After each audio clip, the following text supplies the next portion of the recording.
Friends, ये है अपनी टेली सीरीज का पार्ट 13। तो इस वीडियो में अपन बात करने वाले हैं ऑप्शनल जर्नल एंट्री क्या होती है और ऑप्शनल जर्नल एंट्री को अपने टेली के सॉफ्टवेयर में यूज़ कैसे करते हैं।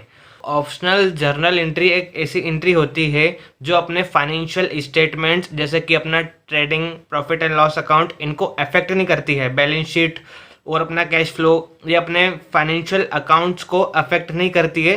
इसको बोलते हैं अपन ऑप्शनल जर्नल एंट्री, यानी कि एक ऐसी एंट्री अपन ने अपने अकाउंट्स में क्रिएट करी है जो कि ऑप्शनल है, जिसका अपने फाइनेंशियल स्टेटमेंट से कोई भी संबंध नहीं है। तो अब अपन देख लेते हैं कि टैली के अंदर की ऑप्शनल जर्नल एंट्री को यूज़ कैसे करते हैं, उसका कौन सा ऑप्शन होता है जिसको अपन को यस करना पड़ता है, फिर अपन ऑप्शनल जर्नल एंट्री को यूज़ कर सकते हैं। तो अपन चलते हैं अपने टैली के सॉफ्टवेयर में। तो मैंने टैली का सॉफ्टवेयर ओपन कर लिया है और मैंने अपनी कंपनी को भी ओपन कर लिया है। अब सबसे पहले F11 फीचर पे जाना पड़ेगा, कंपनी के फीचर्स में जाना पड़ेगा। ऑप्शनल जर्नल एंट्री करने से पहले अपने को सबसे पहले कंपनी फीचर्स में एक ऑप्शन को यस करना पड़ेगा। तो सबसे पहले अपन जाएंगे F11 कंपनी फीचर्स में, फिर यहाँ पे अपन क्लिक करेंगे F1 अकाउंटिंग फीचर्स, जो सबसे पहले ही ऑप्शन है यहाँ पे, उस पर अपन क्लिक करेंगे। देन यहाँ फिर अपने पास ऑप्शन हो जाएगा, ऑप्शन खुल जाएगा, एक पेज खुल जाएगा अकाउंटिंग फीचर्स का। उसमें अपन को यस करना पड़ेगा। बजट्स एंड सिनेरियो मैनेजमेंट के अंदर जो सेकंड ऑप्शन है, use reversing journal and optional vouchers को, यहाँ पे जाके अपने को सिंपली यस पे यस कर देना है और एल्ट कंट्रोल और ए दबा के इसको सेव कर देंगे अपन। देन मैं बैक आ जाता हूँ, फिर यहाँ पे अपन एक एंट्री कर देते हैं। एंट्री करने से सबसे पहले अपन एक रिसीट्स की, यानी कि हमको पैसा मिला उसकी अपन एंट्री कर देते हैं। ठीक है। अब आप पूछेंगे कि भैया ये ऑप्शनल जर्नल एंट्री की ज़रूरत क्यों पड़ी, हम ये ऑप्शनल जर्नल एंट्री कर ही क्यों रहे हैं। तो मैं आपको बता देता हूँ। सपोज़ कर रहे हैं अपन, एक पार्टी है, वो अपने को ऑर्डर देने वाली है, तो उसने ऑर्डर देने से पहले अपने को एडवांस पेमेंट कर दिया। ठीक है, एडवांस पेमेंट कर दिया यानी कि हमारे पास पूरा पैसा आ गया। आधा जो एडवांस पैसा था वो अपने पास आ गया, लेकिन कुछ कारण के चलते अपना जो ऑर्डर था वो आगे जाके कैंसिल हो गया। तो अपने को पैसा जब तक उसको देना पड़ेगा, उसको एडवांस जो अपन उसने पे करा था हमको, वो हमको वापस रिटर्न करना पड़ेगा। लेकिन हमारे पास अभी कैश की कभी शॉर्टेज हो जाएगी, हमारे पास कैश की शॉर्टेज है, हम पैसा अभी नहीं पे कर पा रहे हैं, लेकिन हमारे वहाँ अकाउंट्स में तो दिखाएगा कि आपके पास बैंक में इतना पैसा एक्स्ट्रा पड़ा हुआ है, बैंक में आपके पास इतना पैसा है जो आपने इस पार्टी से रिसीव किया था।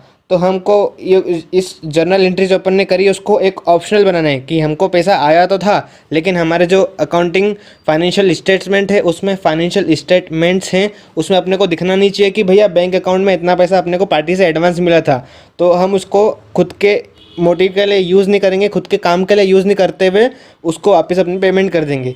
तो यहाँ पर अपन को सबसे पहले रिसिप्ट अपने को मिला, तो F6 से अपन करते हैं जो भी रिसिप्ट की एंट्री। तो यहाँ पे अपने को बैंक अकाउंट में पैसा मिला और किस पार्टी से मिला वो अपने को देना पड़ेगा। तो मैंने यहाँ पे मोहन लिमिटेड नाम की लेजर बनाई है। तो आप लेजर क्रिएट करने, आपको पता होगा लेजर कैसे क्रिएट करते हैं। यहाँ पे एल्ट और सी दबाओगे तो आप डायरेक्ट लेजर क्रिएशन के पेज पे ओपन हो जाओगे। लेजर क्रिएशन का फॉर्मेट आ जाएगा, यहाँ से आप लेजर क्रिएट कर सकते हो। मैंने पहले से बना दी है, इसलिए मैं यहाँ पे क्विट करके मोहन लिमिटेड को यहाँ पे क्रेडिट कर दूंगा। तो यहाँ मैं अमाउंट डाल देता हूँ 5000 रुपीज़। यहाँ पे मैंने कर दिया 5000 रुपीज़। लेकिन ये जर्नल अभी जो चल रही है ना, ये अपनी नॉर्मल जर्नल एंट्री की चल रही है, यानी कि ये अगर एंट्री को अपन सेव कर देंगे तो वो अपने फाइनेंशियल स्टेटमेंट्स को अफेक्ट कर देगी। तो उससे पहले अपने को कंट्रोल और एल दबाना है, कंट्रोल प्लस एल अगर दबाएंगे तो यहाँ पे अपने को लिखा हुआ आ जाएगा ऑप्शनल। तो वो यहाँ पे टैली शो कर रहा है कि आपके ये जर्नल की एंट्री, ये जर्नल F6 रिसीट्स की एंट्री जो है वो ऑप्शनल है, यानी कि ये अपने फाइनेंशियल स्टेटमेंट जो हैं उसको अफेक्ट बिल्कुल भी नहीं करेगी। तो यहाँ पे एंटर करके यहाँ पे बैंक की डिटेल यहाँ पे अपन भर सकते हैं, चाहो तो भर दो, नहीं तो कोई दिक्कत नहीं है। यहाँ पे नरेशन लिख दो, being cash received as advance from Mohan limited. ये मैंने जनरल लिख दी, ये नरेशन लिख दिया कि ये ट्रांजेक्शन कब हुआ है। तो मैं फिर इसको एंटर करके एक्सेप्ट कर दूंगा। देन यहाँ पर बैक चलते हैं।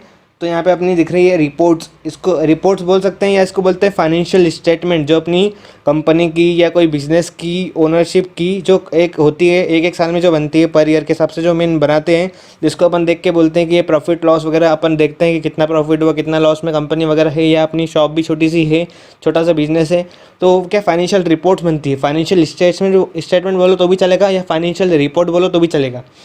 तो उसमें होता है balance sheet, profit and loss account, stock summary, ratio, cash flow, etcetera etcetera. बड़ी बड़ी कंपनी होती जाती है तो बड़े बड़े फाइनेंशियल स्टेटमेंट उसमें बनाए जाते हैं। तो अपन यहाँ पे देख लेते हैं कि मेरी बैलेंस शीट मैंने कंपनी वापस से नई बनाई है, इसलिए मेरे को यहाँ पे कुछ भी शो नहीं करेगा।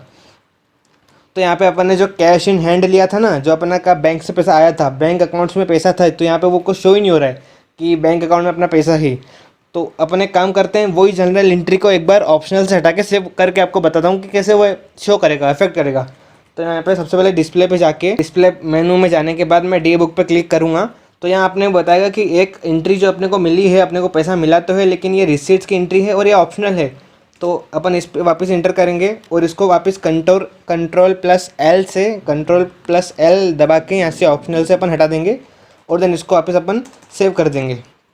तो मैंने वापस अपने को सेव कर दी, मैंने एंट्री वापस से सेव कर दी विदाउट ऑप्शनल में। अब अपन बैलेंस शीट में पर जाके देखेंगे और Alt और F1 दबाएंगे तो सारे अकाउंट्स अपने को यहाँ पे शो हो गए। और यहाँ पे देखो अपने को दिख रहा है बैंक अकाउंट्स में 5000, जो कि अपने को अभी नहीं दिख रहा था क्योंकि ये एंट्री ऑप्शनल थी। ऑप्शनल एंट्री यानी कि उस अपने फाइनेंशियल रिपोर्ट्स पे इसने कुछ अफेक्ट किया ही नहीं। लेकिन अब जैसे मैंने ऑप्शनल से हटा दी इस एंट्री को, तो इसने अपने ऑप्शनल अपनी जो रिपोर्ट्स है, फाइनेंशियल रिपोर्ट्स है, उसमें दिखना शुरू हो गई यानी कि अपने इसने अफेक्ट करना शुरू कर दिया। तो इस वीडियो में आपने देख लिया कि ऑप्शनल जर्नल एंट्री क्या होती है, क्यों यूज़ करते हैं, कैसे यूज़ करते हैं और क्या कारण रहता है इसका यूज़ करने का। तो मैंने पूरा डिटेल में बता दिया। तो मैं उम्मीद करता हूँ कि आपको ऑप्शनल जर्नल एंट्री का कंसेप्ट अच्छे से क्लियर हो गया होगा। अगर कुछ भी क्वेश्चंस हो, डाउट्स हो या सजेशन हो तो आप कमेंट करके हमको बता सकते हैं कि आपको ये डाउट है या कुछ सजेस्ट करना चाहते हो, तो आप कमेंट सेक्शन में वहाँ लिख के हमको सजेशन दे सकते हो। तो मिलते हैं अपन नेक्स्ट पार्ट में टैली के।